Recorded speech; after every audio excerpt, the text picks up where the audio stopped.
अस्सलामुअलैकुम। MGT 111 का lesson number 16 है, पावर एंड अथॉरिटी। पावर क्या है और अथॉरिटी क्या है? Authority is a force for achieving desired outcome.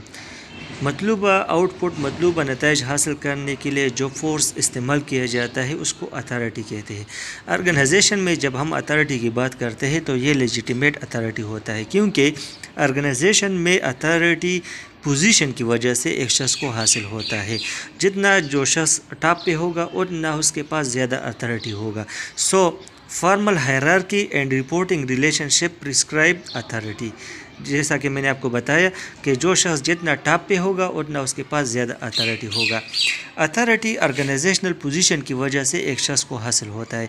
ये एक शख्स की ज़ाती खूबियों की वजह से नहीं होता, बल्कि ऑर्गेनाइजेशन में जो पोजीशन उसके पास होता है उसी पोजीशन की वजह से इसके पास ये अथॉरिटी होता है और वो दूसरे पे असर डालता है। पावर क्या है? Power is the ability to influence other. Power ये एबिलिटी है कि आप दूसरे को पे इन्फ्लुएंस डालें, दूसरे पे असर डालें, ताकि आप उनके बिहेवियर को मॉडिफाई करें, उनको मोटिवेट करें, उनको मजबूर करें कि वो कुछ ऐसा काम करें जिससे ऑर्गेनाइजेशन के ऑब्जेक्टिव्स को अचीव किया जा सके और ऑर्गेनाइजेशन के आउटपुट को मैक्सिमाइज़ किया जा सके। अथॉरिटी को हम इस तरह भी डिफाइन कर सकते हैं, the right in A position.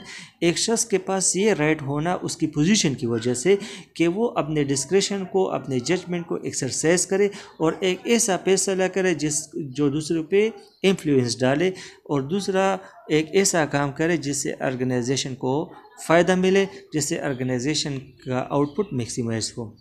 अच्छा, लाइन एंड स्टाफ कंसेप्ट, इसको समझ लें, क्योंकि लाइन और स्टाफ जो कंसेप्ट है मैनेजमेंट लिटरेचर और प्रैक्टिस में इनमें काफ़ी कन्फ्यूजन है। लेकिन ये बात नोट करें कि ऑर्गेनाइजेशन में और अथॉरिटी रिलेशनशिप में लाइन एंड स्टाफ रिलेशनशिप ये इंतहाई इम्पॉर्टेंट है। अच्छा, पहले लाइन और स्टाफ कंसेप्ट को समझने की कोशिश करें। ऑर्गेनाइजेशन में दो तरह के लोग होते हैं, एक लाइन ऑफिसर होते हैं और दूसरा स्टाफ ऑफिसर। लाइन ऑफिसर या लाइन अमला वो होता है जो ऑर्गेनाइजेशन के ऑब्जेक्टिव के हुसूल के लिए डायरेक्टली इन्वॉल्व होते हैं। मिसाल के तौर पर अगर हम एजुकेशन की एग्जांपल ले लें तो टीचर्स वो लाइन अमला है, क्योंकि वो डायरेक्टली एजुकेशन में इन्वॉल्व है और बच्चों को पढ़ा रहे हैं। अगर हम पुलिस की एग्जांपल ले लें तो पुलिस पर्सन ये लाइन ऑफिसर है, क्योंकि ये डायरेक्टली इन्वॉल्व है, क्योंकि पुलिस का काम है अमन व अमान कायम करना। तो पुलिस ऑफिसर वो डायरेक्टली इन्वॉल्व है और अमन व अमान कायम कर रहे हैं, वो मॉब को कंट्रोल कर रहे हैं। उसके बरअक्स अगर हम स्टाफ की बात करें तो स्टाफ ऑफिसर वो एडवाइज़र होते हैं और वो सुपीरियर को ऐसे एडवाइस देते हैं, ऐसे काम करते हैं जिसकी वजह से लाइन ऑफिसर को मदद मिले और लाइन ऑफिसर ज़्यादा से ज़्यादा ऑर्गेनाइजेशन के जो ऑब्जेक्टिव्स है उसको आसानी से हासिल करें। तो इन दोनों में ये फ़र्क है। लाइन का सिर्फ क्या है, लाइन फंक्शन और स्टाफ फंक्शन में क्या फ़र्क है, या हम कहते हैं लाइन ऑफिसर और स्टाफ ऑफिसर में क्या फ़र्क है। लाइन फंक्शन वो फंक्शंस है जो कि ऑर्गेनाइजेशन के ऑब्जेक्टिव्स के हुसूल पे डायरेक्टली इम्पैक्ट डालते हैं। मिसाल के तौर पर अगर हम पुलिस पर्सन को ले लें तो ये लाइन ऑफिसर है, क्योंकि ये मॉब को कंट्रोल कर रहे हैं और डायरेक्टली अमन व अमान कायम करने में इन्वॉल्व होते हैं। जबकि स्टाफ कंसेप्ट या स्टाफ ऑफिसर या स्टाफ फंक्शन वो फंक्शन है जो लाइन पर्सन की मदद जो लाइन पर्सन को मदद फराहम करता है ताकि वो सही तरीके से इफ़ेक्टिवली ऑर्गेनाइजेशन के ऑब्जेक्टिव्स को अचीव करे। मिसाल के तौर पर एक पर्सन है वो ऑर्गेनाइजेशन का बजट मैनेज कर रहा है।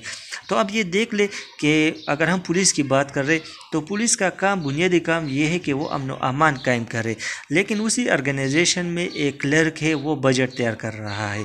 तो ज़ाहिर बात है कि ये इनडायरेक्टली पुलिस ऑफिसर की मदद कर रहा है, उनको फैसिलिटेट कर रहा है। या दूसरा एक शख्स है वो स्पेशलिस्ट है, उसके पास पब्लिक एडमिनिस्ट्रेशन का नॉलेज है, तो वो सुपीरियर को मशवरा देता है कि आप ये पॉलिसी लागू करें, इससे पुलिस पर्सन का जो एफिशिएंसी है वो बढ़ सकता है। तो ज़ाहिर बात है कि ये डायरेक्टली वो फील्ड में इन्वॉल्व नहीं, वर्क में इन्वॉल्व नहीं, बल्कि वो इनडायरेक्टली इन्वॉल्व है। वो ऐसा काम कर रहा है जिसकी वजह से जो फील्ड में इन्वॉल्व लोग हैं ऑर्गेनाइजेशन के ऑब्जेक्टिव्स के उसूल के लिए डायरेक्टली उस काम में इन्वॉल्व है, उनको मदद दे रहा है। डेलीगेशन क्या है? It is the assignment to another person a formal authority and responsibility for carrying out specific activities. इस डेलीगेशन का मतलब ये है कि एक हेड ऑफ डिपार्टमेंट या हेड ऑफ ऑर्गेनाइजेशन अपने हिस्से का कुछ अथॉरिटी और ज़िम्मेदारी दूसरे शख्स को दे दे और उसे कहे कि ये ज़िम्मेदारी आप मुकम्मल करें। आप सब स्कूल में पढ़ चुके हैं कि एक हेडमास्टर और प्रिंसिपल एक टीचर को नाज़िम इम्तिहानात बनाता है और उसे अथॉरिटी देता है कि आप एग्ज़ामिनेशन के तमाम जो उमूर है उसको मैनेज करें। तो इसको हम डेलीगेशन ऑफ अथॉरिटी कहते हैं। नेचर ऑफ रिलेशनशिप या स्केलर प्रिंसिपल। स्केलर प्रिंसिपल की अगर हम बात करें कि यहाँ पे चीफ एग्जीक्यूटिव है और ये आपको जो सारे लाइन नज़र आते हैं, तो चीफ एग्जीक्यूटिव वो डायरेक्शन देता है managing director production, managing director public और मैनेजिंग डायरेक्टर रिसर्च। फिर यहाँ पे अगर हम मैनेजिंग डायरेक्टर प्रोडक्शन की एग्ज़ाम को देख ले तो वो डायरेक्शन देता है, कमांड देता है मैनेजर परचेज़ को, मैनेजर पर्सनल को, मैनेजर फैक्ट्री को। तो इसको हम यूनिटी ऑफ कमांड कहते हैं क्योंकि चीफ एग्जीक्यूटिव ये मैनेजिंग डायरेक्टर प्रोडक्शन को कमांड देता है, हुक्म देता है, और managing director production manager purchase, manager personnel, manager factory को कमांड देता है, हुक्म देता है, और ये फिर मैनेजर फैक्ट्री नीचे जो सुपरवाइजर्स है या वर्कर्स है उनको हुक्म देता है। इसको हम स्केलर प्रिंसिपल कहते हैं, इसको या हम लाइन ऑफ अथॉरिटी कहते हैं। लाइन अथॉरिटी ये वो रिलेशनशिप है जिसमें सुपीरियर सबऑर्डिनेट को सुपरवाइज करता है। तो फिगर 1 ये रिलेशनशिप को सारी लैंड से ज़ाहिर करता है और ये सारे लैंड बॉक्सेस को कनेक्ट करता है। फंक्शनल अथॉरिटी क्या है? ये बात आसान है कि ये एक इंडिविजुअल या डिपार्टमेंट के पास वो अथॉरिटी है जिसकी वजह से वो ऑर्गेनाइजेशन में या डिपार्टमेंट में जो एक्टिविटीज़ है उसको कंट्रोल करता है। अगर हम principle of unity of command को फॉलो करें तो ज़ाहिर बात है कि अथॉरिटी लाइन सुपरवाइज़र वो एक्सरसाइज करेगा। यानी ज़ाहिर बात है कि चीफ एग्जीक्यूटिव से ये अथॉरिटी उसके बाद मैनेजिंग डायरेक्टर प्रोडक्शन को मिलेगा, मैनेजिंग डायरेक्टर प्रोडक्शन के बाद वो मैनेजर परचेज और मैनेजर पर्सनल और मैनेजर फैक्ट्री को मिलेगा। ये अगर हम यूनिटी ऑफ कमांड को देख ले या स्केलर प्रिंसिपल को देख ले। लेकिन डेलीगेशन ऑफ अथॉरिटी क्या है? डेलीगेशन ऑफ फंक्शनल अथॉरिटी का मतलब ये है कि हेड ऑफ इंस्टीट्यूशन या हेड ऑफ ऑर्गेनाइजेशन उसका पूरे ऑर्गेनाइजेशन के मैनेजमेंट पे कंप्लीट अथॉरिटी होता है।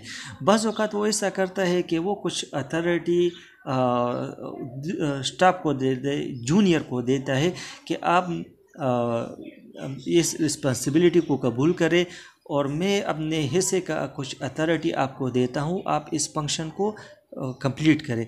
मिसाल के तौर पर अगर एक हेडमास्टर को देख ले या प्रिंसिपल को, वो स्कूल में जो 16 स्केल या 17 स्केल टीचर को छोड़कर 15 स्केल टीचर को एक अथॉरिटी देता है, उसे नाज़िमी इम्तिहानात बनाता है, तो उसको हम डेलीगेशन ऑफ अथॉरिटी कहते हैं। तो यहाँ पे देख ले ये जो सॉलिड लाइन है तो ये यूनिटी ऑफ कमांड को ज़ाहिर कर रहा है या स्केलर प्रिंसिपल को ज़ाहिर कर रहा है। लेकिन ये जो डॉटेड लाइन आपको नज़र आ रहा है तो चीफ एग्जीक्यूटिव ने कुछ ज़िम्मेदारी मैनेजर फैक्ट्री पे डाली कि आप इसको कंप्लीट करें और कुछ ज़िम्मेदारी मैनेजर परचेज पे डाली, इजाफी ज़िम्मेदारियाँ, इसको हम डेलीगेशन ऑफ अथॉरिटी उसको कहते हैं। बेनिफिट्स ऑफ स्टाफ और लिमिटेशन ऑफ स्टाफ। यहाँ पे हमने ऑर्गेनाइजेशन में जो लाइन ऑफिसर है, लाइन अमला है, वो तो ज़ाहिर बात है कि ऑर्गेनाइजेशन के मकासद के हुसूल के लिए वो मसरूफ़ अमल होते हैं। लेकिन स्टाफ की क्या ज़रूरत है? स्टाफ ऑफिसर्स की स्टाफ एडवाइस ये is far more critical for business, government and other enterprises in organization than it was in the past. इस यहाँ पे उस पर काफ़ी तनकीद किया जाता है। बाज़ लोग उसको मुस्बत अंदाज में स्टाफ एडवाइस को देखते हैं, बाज़ नेगेटिव अंदाज में उसको देखते हैं, बाज़ उसको अच्छा समझते हैं, बाज़ उसको बुरा समझते हैं। तो ऑपरेटिंग जो मैनेजर्स है वो मैनेजर्स जो कि ऑर्गेनाइजेशन के ऑब्जेक्टिव्स के हुसूल के लिए डायरेक्टली इन्वॉल्व होते हैं, उनको ऑपरेटिंग मैनेजर कहा जाता है। तो वो डिसीजन के लिए वो जब डिसीजन करता है तो उनके लिए नॉलेज की ज़रूरत होती है, इकनॉमिक्स में टेक्निकल नॉलेज, पॉलिटिकल नॉलेज और लीगल एरियाज़ में उसके पास नॉलेज की ज़रूरत होती है। तो ज़ाहिर बात है कि एक ऑपरेटिंग मैनेजर के पास इतना टाइम नहीं होता और ऐसा भी नहीं हो सकता कि वो हर फील्ड में माहिर हो। तो इसी वजह से स्टाफ एडवाइस को अहमियत देनी चाहिए। Another major advantage of staff is that the specialist may be given time to think। फिर दूसरी बात है कि ऑपरेटिंग मैनेजर इतना मसरूफ़ होता है कि उसके पास सोचने के लिए टाइम भी नहीं होता। तो जो स्पेशलिस्ट होते हैं उनके पास टाइम होता है और वो डेटा को इकट्ठा करता है, फिर इस डेटा को एनालाइज करता है, वो सोचते हैं, उनके पास सोचने के लिए टाइम भी होता है। उसके बाद वो सुपीरियर को मशवरा देता है, जबकि बिजी मैनेजर इस तरह के काम नहीं कर सकते। सो ऑपरेटिंग मैनेजर के लिए ये मुश्किल होगा कि वो डेटा को इकट्ठा करे, फिर उसको एनालाइज करे, उस पर सोचे और फिर वो सुपीरियर को एडवाइस दे, तो ये इसके लिए नामुमकिन होगा। इसी वजह से जो स्टाफ स्पेशलिस्ट है ये काम अच्छी तरह वो अदा करते हैं, इस प्राइस को पूरी तरह वो अदा करते हैं। लिमिटेशन ऑफ स्टाफ, ये तो स्टाफ की अहमियत है। स्टाफ के नुकसान क्या है? Danger of undermining land authority. जो स्टाफ ऑफिसर है जब वो एग्जीक्यूटिव को कोई मशवरा देता है तो एग्जीक्यूटिव इस मशवरे को कबूल करता है, लेकिन फिर वो लैंड के ऑपरेटिंग पीपल है वो उसको एक्सेप्ट नहीं करते, क्योंकि उनका ख्याल है कि जो स्टाफ है उनका एक्सपीरियंस नहीं, क्योंकि जो लैंड में मौजूद लोग हैं वो डायरेक्टली उसमें इन्वॉल्व है, उनको पता है कि हमें क्या करना चाहिए। तो जब ये स्टाफ जो पर्सन है वो तो वैक्यूम में सोचते हैं और उनके पास एक्सपीरियंस नहीं होता, इसी वजह से वो उनके मशवरे को अच्छी तरह उसको एक्सेप्ट नहीं करते। दूसरा यह है कि लेक ऑफ स्टाफ रिस्पॉन्सिबिलिटी, चूँकि स्टाफ ये एडवाइजरी डिपार्टमेंट है और वो मंसूबे को प्रपोज करते हैं और लाइन वाले उसको इम्प्लीमेंट करते हैं, लेकिन मसला ये होता है कि जब इम्प्लीमेंटेशन की बात आती है तो वहाँ पे कई प्रॉब्लम्स होते हैं। तो लाइन के जो ऑफिसर्स है और लोग होते हैं वो स्टाफ ऑफिसर पे इल्ज़ाम लगाते हैं और वो कहते हैं कि उन्होंने ऐसा गलत मशवरा दिया है, एग्जीक्यूटिव को गलत मशवरा दिया है, उसी वजह से ऑर्गेनाइजेशन का जो आउटपुट है वो मैक्सिमाइज नहीं हो रहा और हम ऑर्गेनाइजेशन के ऑब्जेक्टिव्स को हासिल नहीं कर पा रहे हैं, क्योंकि स्टाफ वालों ने वैक्यूम में मशवरा दिया, उनको पता नहीं, उनके पास एक्सपीरियंस नहीं, उन्होंने गलत मशवरा दिया। तो क्या होता है वो ब्लेम गेम शुरू करते हैं और स्टाफ वाले लाइन वालों पे इल्ज़ाम लगाते हैं और लाइन वाले स्टाफ वाले पे इल्ज़ाम लगाते हैं।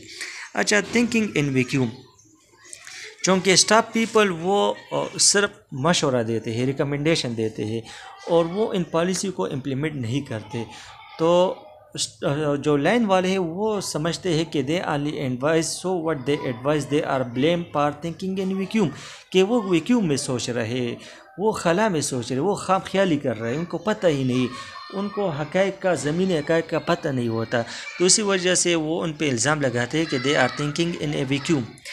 अच्छा, डिसेंट्रलाइजेशन ऑफ अथॉरिटी, हमने कहा कि डिसेंट्रलाइजेशन ऑफ अथॉरिटी का मतलब ये है कि चीफ एग्जीक्यूटिव या हेड ऑफ़ डिपार्टमेंट या हेड ऑफ़ ऑर्गेनाइजेशन कुछ अथॉरिटी जूनियर को देता है, कुछ रिस्पॉन्सिबिलिटी उनको देता है और फिर उनको सुपरवाइज़ करता है, इसको डेलीगेशन ऑफ अथॉरिटी कहा जाता है। Nature of decentralization, organizational authority is given to people to use judgement to make decision and give instruction.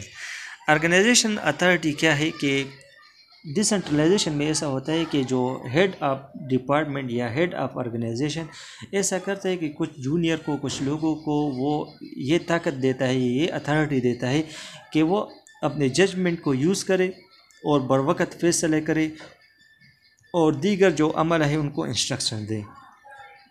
तो डिसेंट्रलाइजेशन ये is the tendency to disperse decision making authority in organization, कि एक organisation में decision making authority को आप disperse करें, दूसरे लोगों को भी डिसीजन मेकिंग प्रोसेस में इन्वॉल्व करें। तो ये डेलीगेशन का एक फंडामेंटल एस्पेक्ट है। अगर आप ऑर्गेनाइजेशन में दूसरे शख्स को ये ताकत, ये इख्तियार नहीं देते कि वो फैसला करे, तो उसको हम कहते हैं कि यहाँ पे सेंट्रलाइजेशन है। इसका मतलब ये है कि पूरे इख्तियारात वो टॉप मैनेजमेंट के पास हैं। अच्छा, ये बात नोट करें कि ऑर्गेनाइजेशन में दो तरह के हालात हो सकते हैं, तीन तरह के हालात। एक तरह के हालात ये हो सकते हैं कि एक ऑर्गेनाइजेशन में पूरी अथॉरिटी वो एक शख्स के पास हो, जो टॉप पे होता है, और बाज़ औक़ात एक ऐसा शख्स जो पावर हंग्री होता है, जो इख्तियारात का बहुत भूखा होता है, तो वो दूसरे शख्स को पे या ट्रस्ट नहीं करता, या वो इख्तियारात का इतना भूखा होता है कि वो दूसरे को अथॉरिटी नहीं देता। तो इसमें क्या होता है, पूरा सेंट्रलाइजेशन ऑफ अथॉरिटी होता है, एक शख्स के पास पूरी अथॉरिटी होती है।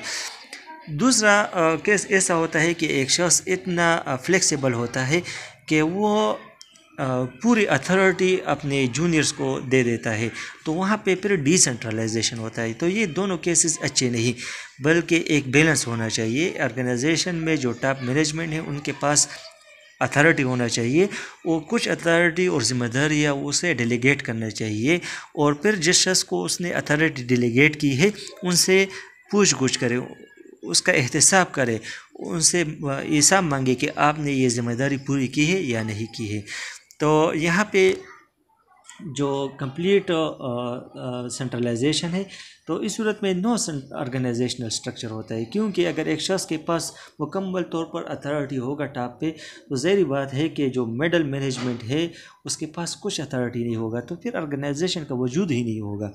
अगर कंप्लीट डिसेंट्रलाइजेशन हो, तो फिर कंप्लीट डिसेंट्रलाइजेशन में क्या होगा, जो टॉप मैनेजमेंट होगा वो मुकम्मल बेख्तियार होगा, फिर भी नो ऑर्गेनाइजेशन स्ट्रक्चर नहीं होगा।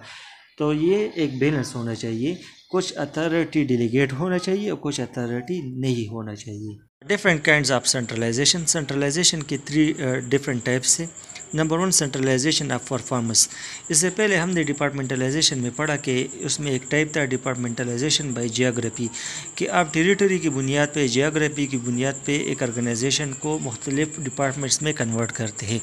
जब एक लोकेशन की बात करते हैं, एक टेरिटरी की बात करते हैं, तो वहाँ पे जो डिपार्टमेंट वजूद में आता है, तो वो अपने ऑर्गेनाइजेशन के जो हेड ऑफिस है वो उससे काफ़ी दूर होता है। इसी वजह से ऑर्गेनाइजेशन का जो हेड ऑफिस है उसको इफ़ेक्टिवली कंट्रोल नहीं कर सकता, मैनेज नहीं कर सकता।